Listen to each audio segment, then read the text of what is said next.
I remember a Tuesday afternoon, not long ago. I was sitting in a cafe, trying to read a book, but I couldn't. My phone was a constant hum of notifications, emails from work, messages from a group chat, a news alert, a social media update.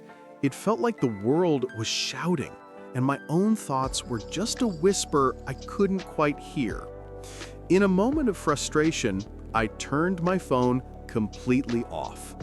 And in the sudden, unexpected silence, a strange feeling washed over me. It wasn't relief, not at first. It was a kind of digital vertigo, a panic. When was the last time you were truly alone with your thoughts, without reaching for a distraction? Our world is built on connection, a constant stream of information and interaction. And yet, we have developed a deep fear of the one connection that matters most, the one with ourselves.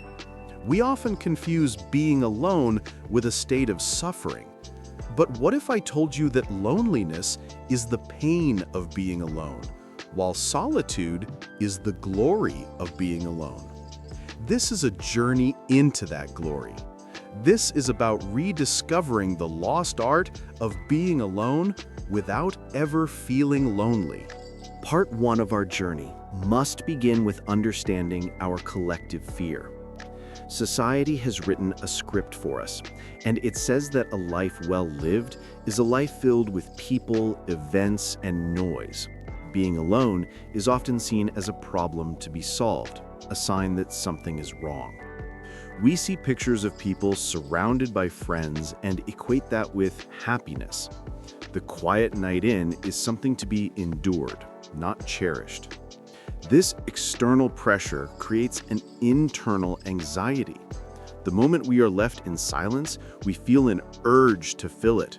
We reach for our phones, turn on the TV, or scroll endlessly, all to avoid the discomfort of our own company. We have been conditioned to consume, not to reflect. And in doing so, we've started to believe that being busy is the same as being important. But what if the most important work you can do is done in the quiet? This brings us to part 2, the hidden superpowers of solitude. First, solitude is the birthplace of creativity and clarity. When you are constantly bombarded with outside opinions, your own ideas can't find the space to breathe. But in the quiet, your mind is free to wander, to connect disparate thoughts, to hear the faint signal from your own intuition. It's in these moments of unstructured thought that your most original ideas emerge. It's not emptiness, it's an open canvas. Next, solitude is a training ground for emotional regulation. When you are alone, your feelings have nowhere to hide. You can't distract yourself from sadness or numb your anxiety. You must sit with them. And by sitting with them, you learn to understand them. You see where they come from, what they need. It's in these quiet conversations with yourself that you learn to be your own comfort, your own anchor in a storm. This leads to the most profound power, self-discovery. Who are you when no one is watching? Who are you when you don't have to perform, please, or pretend? Solitude strips away the roles you play for others and introduces you to your authentic self. You discover what you truly value, what you genuinely enjoy, what your own inner voice sounds like. And here is the beautiful paradox. Practicing solitude actually strengthens your relationships. When you are comfortable and happy in your own company, you don't seek out others to fill a void. You connect with them out of genuine desire and appreciation. You show up as a whole person, not a person in need of completion. Your presence becomes a gift, not a request. So, how do we begin to practice this forgotten art? This is part 3, and it's about gentle invitation, not a strict set of rules. You can start small. Take a 10-minute walk and leave your headphones at home. Pay attention to the sound of your footsteps, the feeling of the air. Just notice. Or brew a cup of tea or coffee and do nothing else but drink it.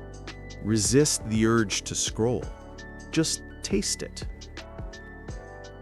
You can create a small, intentional space for quiet. It doesn't have to be a whole room. A comfortable chair by a window, a small corner with a plant. A place that signals to your mind that it's time to be still. Engage in mindful, solitary activities. Journaling without judgment. Drawing or painting. Listening to an entire album from start to finish, the way we used to.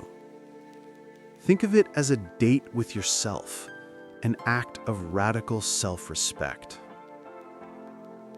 To embrace solitude is not to run away from the world, it is to learn how to return to yourself.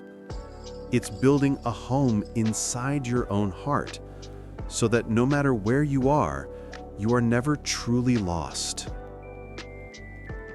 In the silence, you won't find emptiness. You will find potential.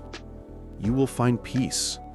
And most importantly, you will find you.